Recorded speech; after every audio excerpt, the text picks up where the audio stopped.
Welcome to this week's edition of Outdoors Online, a weekly webcast produced by the North Dakota Game and Fish Department. I'm your host, Mike Anderson. My guest this week is Education Coordinator Brian Schaefer, who's in charge of boat and water safety here at the Game and Fish. Brian, we've got ice starting to form on some of these lakes.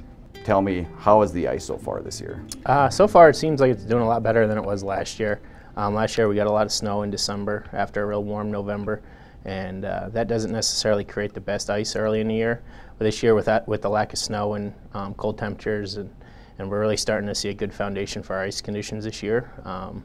But we still need to take some precautions before heading out there to get after that early season ice fishing and late season hunting opportunities.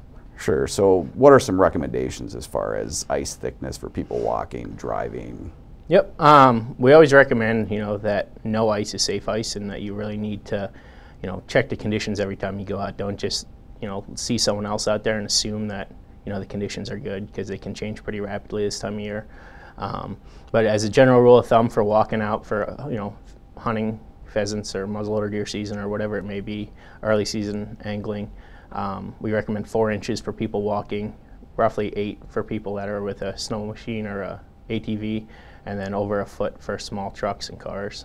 So, how would an angler or late season hunter know if it's good or bad ice? Yep, we recommend that they take a chisel or an auger with them and check it as they go out until you've been out there a couple times, because conditions do change this time of year with different temperatures that occur during the day and evening. So it's just best to, as you go out, check it, make sure you have solid ice all the way. Sure, like cloudy ice, is that something that somebody should be worried about? Yeah, cloudy ice isn't as strong as clear ice, and a lot of times that happens when you have snow or slush on the water before it freezes. So that good clear ice that you can see right through is always the strongest ice. And then how about springs? You may have a frozen body of water, and in the middle you see open water. Yep, this time of year, your springs and other things are going to be keeping water open. That could be migratory birds. Large flocks of snow geese can keep water open later into the year. So you may have solid ice conditions out into a certain portion of the lake where there's springs or migratory birds.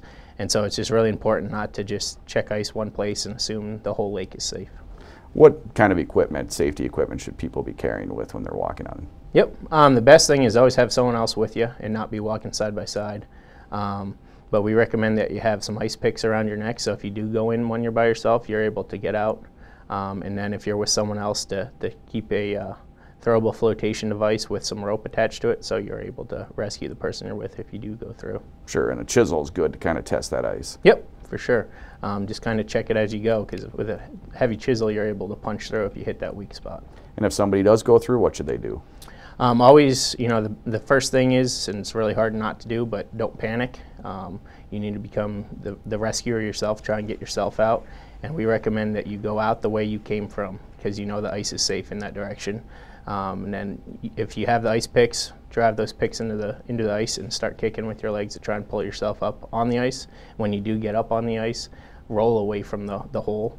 Don't try and stand up right away, because there's a good chance you'll go back down through. So roll away from the hole in the direction you came from. How about hypothermia setting in if you do fall through? Yeah, that's a serious condition. If you are able to, get yourself out or have someone get you out of the ice, out of the water, it's important that you get that person into dry clothes right away and into a warm vehicle or in a warm house. But don't consider yourself out of trouble yet. And you should probably go to get checked out by a medical professional. Just being exposed to that cold water can have effects after getting out of the water as well. And people need to be aware that ice is never 100% safe. Oh, for sure.